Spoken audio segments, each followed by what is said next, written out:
En un día como hoy, 6 de septiembre del año 2006, se nos informaba por parte de la Comisión Nacional del Agua que llegaba una creciente a la presa Vírgenes. Y hay que recordar que en ese entonces se contaba con el Rubber Dam, que había sido instalado de 1996 a 1998 y tenía 8 años ya de haber sido terminada su instalación. A las 5 de la mañana, Ezequiel Bueno, quien era el encargado del área operativa de la Comisión Nacional del Agua, nos empezó a convocar a los medios de comunicación para indicarnos que venía pues una gran creciente. Y pues ahí estuvo precisamente el ingeniero explicándonos cómo se iba a manejar esta avenida en el derrame del 2006, que al final de cuentas pues dio el resultado de que el Rubber Dam no pudo resistir la presión de la gran cantidad de agua que llegó al envase de la presa Francisco y Madero. Hay que recordar esto, ingeniero, es muy importante, hay datos técnicos que la gente debe saber. Sí, así es. Sobre todo recordar que fue un episodio más en la historia de este distrito de riego, con muchos detractores y algunos a favor, ¿no? Sin duda fue una opción. Así se manejó para los usuarios, como una opción para incrementar el- la, la capacidad de captación de la obra llamada Presa Francisco y Madero. Así se manejó y así fue como se consolidó. Hay que comentar que ese dique les costó a los usuarios.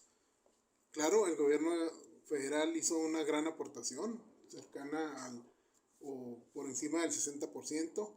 Los usuarios participaron con un 35%. Yo recuerdo que en las asambleas se propuso una cuota por hectárea, la cual ascendió casi a 127 pesos por hectárea, y lo cual no era barato, no era una bicoca, era una gran aportación de los usuarios.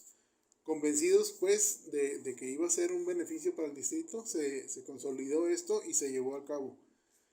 Hay que mencionar que desde el punto de vista técnico, la Conagua siempre estuvo pendiente del proyecto, incluso fue quien lo avaló y lo autorizó en su momento.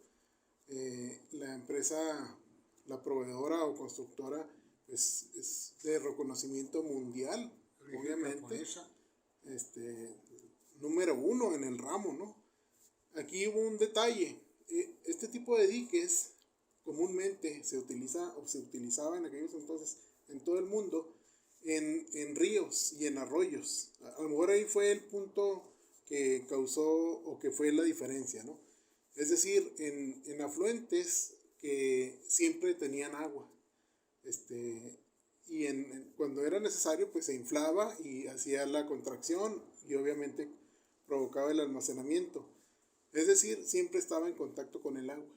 Aquí, en este caso particular, no fue así. Aquí duró años. 8 años. Sin conocer el agua, sin más la poca lluvia que caía.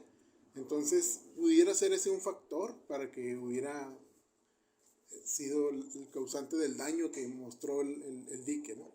Pero bueno, ese se lo dejamos a la historia y al juicio de cada quien. Fue un tema, yo creo que fue el tema principal en todas las reuniones, cerca de un año o más.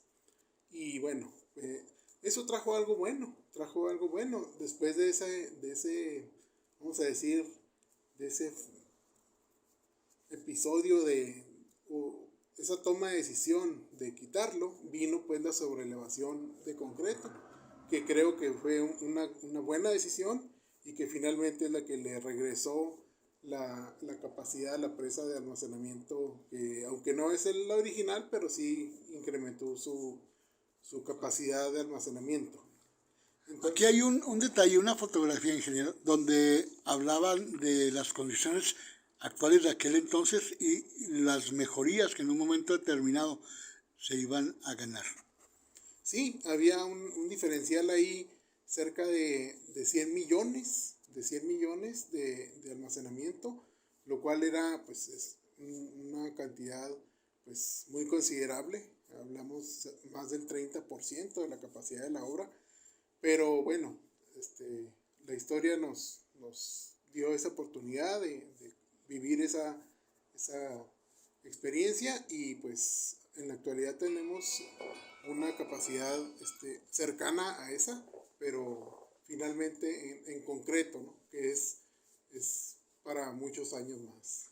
Y obviamente esto beneficia el detalle de la presa para que sigamos captando agua como tenemos hoy, poco más del 100%. Sí, sin duda, mire, ya dio frutos rápidamente esa inversión, independientemente de que fuera o no por el famoso dique de hule, pero ya se vive y se mantiene la capacidad de la presa para estos eventos que se están presentando en la actualidad.